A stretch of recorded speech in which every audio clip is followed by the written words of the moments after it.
Cher journal, voici les premières pages du journal intime d'une jeune américaine de 15 ans, publiée anonymement après sa mort en 1971. 16 septembre. Hier, je me croyais la personne la plus heureuse de la Terre, de toute la galaxie, de toute la création. Était-ce hier seulement, ou bien à des millions d'années-lumière?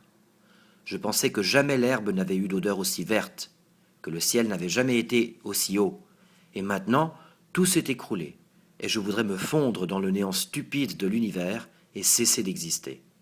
Mais pourquoi? Pourquoi ne le puis-je? Comment pourrais-je affronter Sharon et Debbie et les copains? Comment? Toute l'école est au courant à présent, j'en suis sûr. Hier, j'ai acheté ce cahier, mon journal intime, en pensant que j'avais à raconter quelque chose de si merveilleux, de si formidable et de si personnel, que je serais incapable d'en parler à quelqu'un, seulement à moi-même.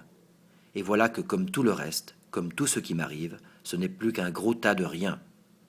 Je ne comprends vraiment pas comment Roger a pu me faire une chose pareille, alors que je l'aime depuis toujours et que j'ai attendu toute ma vie qu'il daigne s'apercevoir de mon existence. Hier, quand il m'a demandé de sortir avec lui, j'ai cru que j'allais mourir de bonheur, vraiment. Et maintenant, le monde entier est froid et gris et insensible, et ma mère me casse les pieds pour que je nettoie et que je range ma chambre. Comment peut-elle me demander de faire du rangement alors que j'ai envie de mourir? Je n'ai donc pas le droit de rester seul dans l'intimité de mon âme. Cher journal, il faut que tu attendes jusqu'à demain, sans quoi je vais devoir subir un long sermon sur mon attitude et ma puérilité. À bientôt. 17 septembre. L'école a été un cauchemar. J'avais peur de rencontrer Roger à chaque tournant des couloirs, et en même temps, j'étais folle d'inquiétude à l'idée de ne pas le voir. Je me répétais sans cesse. Il est peut-être arrivé quelque chose, et il me l'expliquera. À déjeuner, j'ai bien dû dire aux filles qu'il n'était pas venu au rendez-vous. J'ai fait semblant de m'en moquer, mais, ah, cher journal, j'en suis malade, je me sens brisé. Je ne comprends pas comment je suis encore capable de parler, de sourire, d'étudier, de marcher, alors que je suis si malheureuse, gênée et humiliée. Comment Roger a-t-il pu me faire ça? Je ne voudrais faire de peine à personne au monde. Jamais je ne pourrais blesser quelqu'un, physiquement ou moralement. Alors comment les gens peuvent-ils me faire tant de mal? Même mes parents me traitent comme une idiote, comme une inférieure, une enfant attardée. Je suppose que je les déçois, qu'ils espéraient autre chose de moi. En tout cas, je ne suis pas du tout ce que j'aurais espéré être moi-même. 19 septembre, anniversaire de papa, pas grand-chose. 20 septembre, mon anniversaire, j'ai 15 ans, rien. 25 septembre. Cher journal, je n'ai rien écrit depuis une semaine parce qu'il ne m'est rien arrivé d'intéressant.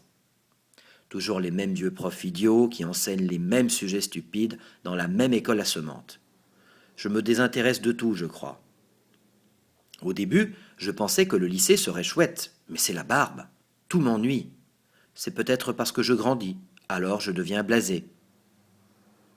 Julie Brown a donné une surboom, mais je n'y suis pas allé. Je suis grosse, laide, informe, grotesque. J'ai pris 4 kilos et je n'ai plus rien à me mettre. Je n'entre plus dans mes robes. Je commence à me sentir vraiment moche. 30 septembre. Grande nouvelle, cher journal. Nous déménageons. Papa a été nommé à une chaire de Sciences Po à Saint... Fantastique. La vie va peut-être recommencer comme lorsque j'étais plus jeune. Papa ira peut-être de nouveau enseigner en Europe tous les étés et nous l'accompagnerons comme avant. Ah, que ce serait plaisant. C'était le bon temps.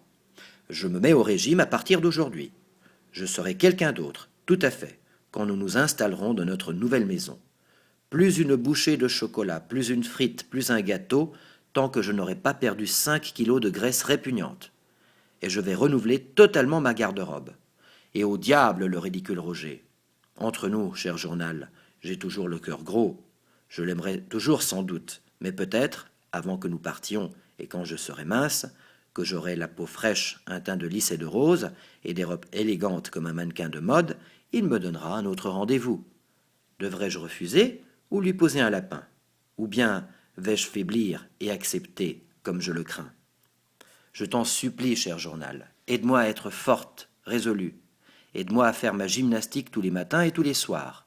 Rappelle-moi de me démaquiller, de me nettoyer la peau, et de ne pas trop manger, et d'être optimiste, charmante et gaie. J'aimerais tant être une personne importante, ou même seulement être invité par un garçon de temps en temps. Mon nouveau moi sera peut-être différent.